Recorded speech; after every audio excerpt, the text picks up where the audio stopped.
তোমার নামে লেখা চিঠি কলমে নহরিন মুনতাহা হিয়া পর্ব ১৯ ইনায়ার উভয় সংকট।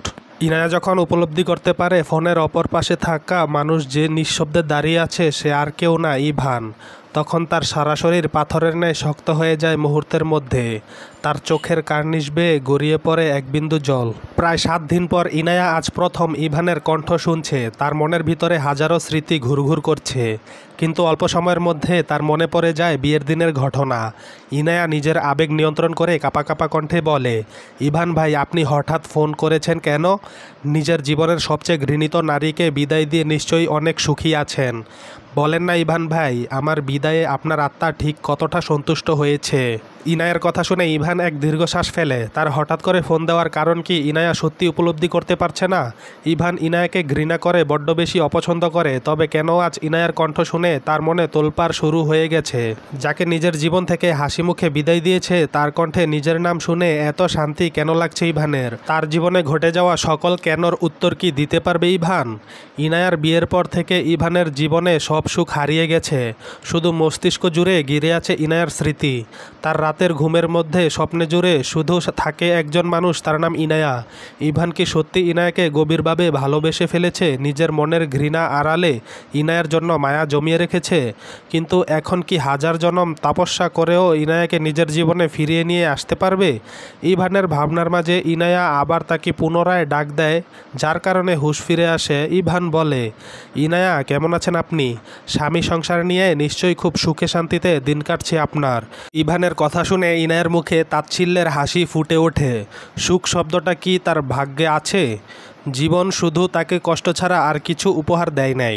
যাকে নিজের চেয়ে বেশি ভালোবেসে ১৫ বছর অপেক্ষা করেছে, সে তাকে ঘৃণা করে দূরে সরিয়ে দিয়েছে। নিজের ভালোবাসার দহনে পুড়িয়ে অন্য কারো হাতে তুলে দিয়েছে। অবশ্য ইভান কি কখনো বুঝবে ইনায়ার কষ্ট? সে তো কখনো ইনায়াকে ভালোবাসে নাই। সারা জীবন ভুল বুঝে দূরে সরিয়ে রেখেছে মিথ্যা অপরাধে, দোষী করে তার জীবন থেকে ছুঁড়ে ফেলে দিয়েছে। ইনায়ার চোখ বেয়ে পড়া জল এক হাত দিয়ে মুছে নেয়, বুকে কষ্ট জমিয়ে রেখে মুখে হাসি নিয়ে বলে, অবশ্যই ইভান ভাই, স্বামী সংসার নিয়ে অনেক সুখে দিন কাটছে আমার। বিশ্বাস করেন ইভান ভাই, এই ইনায়া পৃথিবীর সবচেয়ে সুখী মানুষ। এত সুখ উপরওয়ালা আমার ভাগ্য কেন দিলেন বলেন তো ইভান ভাই? অতিরিক্ত সুখ ইনায়ার কপালে যে সহ্য হয় না। ইনায়ার কথা শুনে ইভান কথা না বলে শান্ত হয়ে যায়। অন্যদিকে ইনায়া নিজের চোখের পানি আটকে রাখতে পারে না। ইনায়া নীরবে কান্না করে, তবে তার কণ্ঠে কোনো কান্নার আওয়াজ হয় নাই, কারণ ইনায়া অনেক আগেই বুকে কষ্ট জমিয়ে রেখে মুখে হাসি নিয়ে কথা বলা আর শব্দ ছাড়া কান্না করা শিখে গেছে। ইনায়া বলে, তবে ইভান ভাই, আপনি কি শুধু আমার সুখের সংসারের গল্প শোনার কথা জানার জন্য ফোন করেছেন? হঠাৎ করে আমার বিষয়ে জানার এত আগ্রহ কেন আপনার? না মানে আসলে ইনায়া, আপনার সংসার কেমন চলছে তা জানার জন্যই কল দিয়েছি। অরণ্য খুব ভালো ছেলে নিশ্চয়ই, ওর সাথে আপনি ভালো থাকবেন ইনায়া। কি অদ্ভুত বিষয় তাই না ইভান? আপনি আমার ভালো চাইলেন কিন্তু আমাকে চাইলেন না। আর ইভান ভাই, আমার স্বামী অরণ্য যথেষ্ট ভালো মানুষ। ভাগ্য করে এমন জীবনসঙ্গী পাওয়া যায়, ওর সাথে আমি অনেক ভালো আছি। আপনি অরণ্যকে ভালোবাসেন তাই না ইনায়া? ইভান ভাই, ভালোবাসা কখনো শখ বা বিলাসিতা নয়। ভালোবাসা হচ্ছে একটি মানুষের প্রতি নিঃস্বার্থ অনুভূতি। ইনায়ার মুখে অরণ্যর নাম শুনে ইভানের বুকের ভিতরে অনেক কষ্ট হচ্ছে, কিন্তু সেটা সে মুখে প্রকাশ করে নাই। শুধু চুপচাপ শুনে যায় নিজের প্রিয়তমার কণ্ঠে অন্য পুরুষের নাম। যাকে নিজের হাতে অন্য কারো সাথে বিয়ে দিয়েছে তার জন্য কান্না করা মানায়? ইনায়া আজ অরণ্যর বউ, এই বাস্তব কথাটা ইভানের কাছে মৃত্যু সমতুল্য। ইনায়াকে অন্য কারো সাথে দেখে আগে তার যদি মৃত্যু হতো তাহলেও এত কষ্ট হতো না। ইভান আর শুনতে পারল না ইনায়ার আর অরণ্যর সুখের সংসারের গল্প। ইভান ফোন রেখে দেওয়ার আগে ছোট করে বলে, বিদায় ইনায়া, আজ আর আপনার স্বামীর ভালোবাসার গল্প শোনার আগ্রহ নাই। সারা জীবন সুখে শান্তিতে সংসার করবেন, যদি সময় হয় তাহলে না হয় আমাদের বাড়িতে বেড়াতে আসবেন। ইভান আর ইনায়ার উত্তরের অপেক্ষা করে নাই, সে ফোন কেটে দেয়। ইভান ফোন বিছানায় ছুঁড়ে মারে, এরপর জীবনের বাস্তবতা থেকে টায়ার্ড হয়ে বিছানায় ধপ করে বসে পড়ে।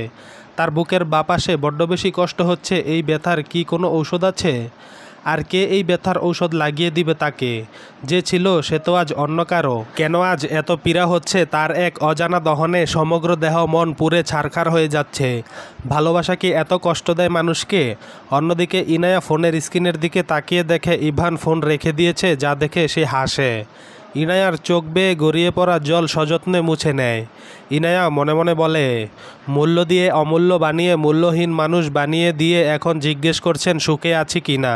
কি এমন হতো ইভান যদি পৃথিবীর সব নিয়ম ভেঙে আপনি আমার হয়ে যেতেন, শুধু ঘৃণা না করে ভালোবেসে আগলে রাখতেন, তাহলে আজ আমি আর আপনি বাস্তবতা মেনে নিয়ে একে অপরের থেকে দূরে সরে যেতাম না।